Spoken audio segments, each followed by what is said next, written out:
Have you ever stopped to think about how much the world has changed? A century ago, communication across borders was a luxury, reserved for diplomats and adventurers.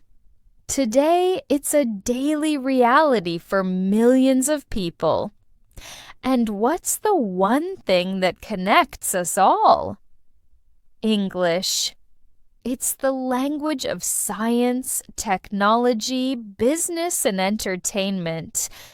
But for many of us, it's more than just a language. It's a bridge to new opportunities, a tool for global connection, and a gateway to a richer life. If you feel like your English is holding you back from all these possibilities, you've come to the right place. Today, we're going to talk about a whole new approach to learning, one that doesn't feel like studying, but feels like living. Welcome back to Practice English with Sarah. I'm Sarah, and I am so excited to dive into a topic that is at the heart of everything we do here. It's about a shift in mindset from seeing English as a subject you study to seeing it as a skill you live.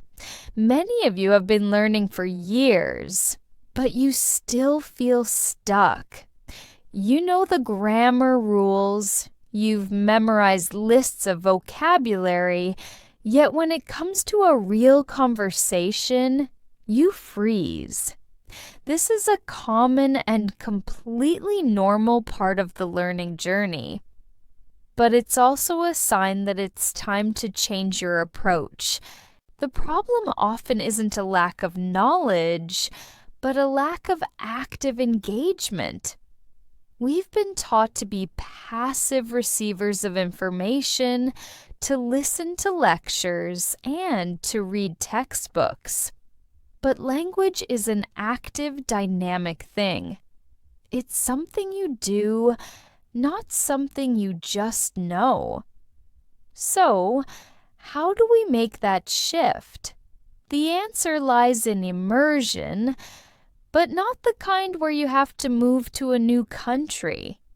I'm talking about creating an English-speaking world right where you are. Think about your daily life. How much of it is in your native language? Now, imagine if you could swap out just a few of those moments with English. It could be as simple as changing the language on your phone, your social media apps, or your computer.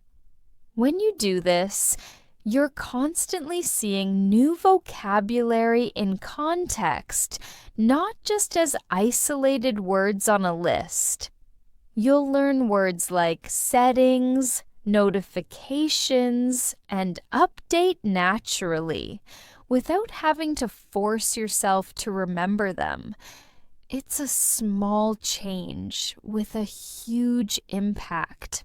Beyond technology, let's talk about media. Are you watching movies and TV shows in your native language? Try watching them with English audio and English subtitles. At first, it might feel a little challenging, but your brain is incredibly good at making connections. You'll start to associate the sounds with the words on the screen and with the visual context of the scene. Over time, you'll find yourself relying less and less on the subtitles until one day you won't need them at all. This is a form of passive, yet incredibly powerful learning. Now, let's get to the active part of this process. The most common excuse I hear is, "I don't have anyone to practice with."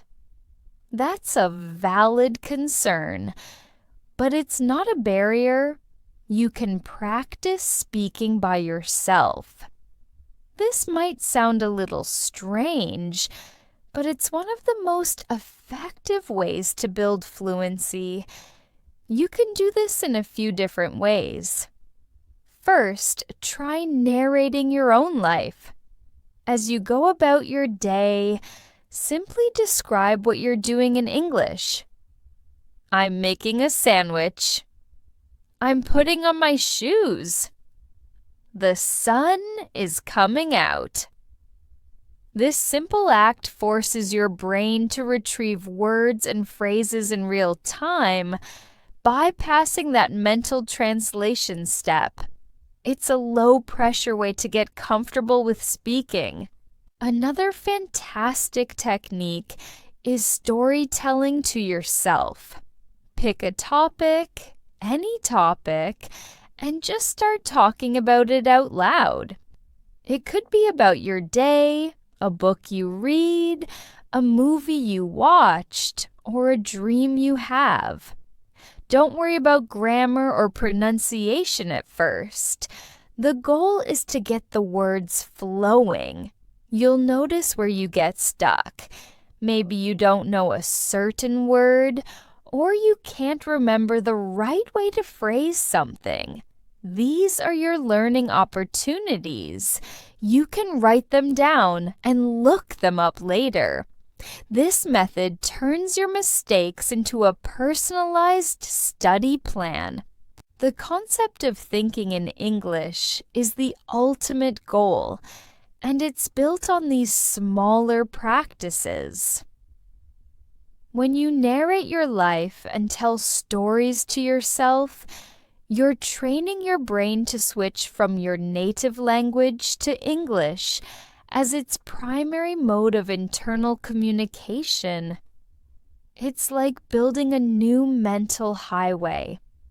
At first, the road is bumpy and slow, but with every bit of practice, it becomes smoother and faster.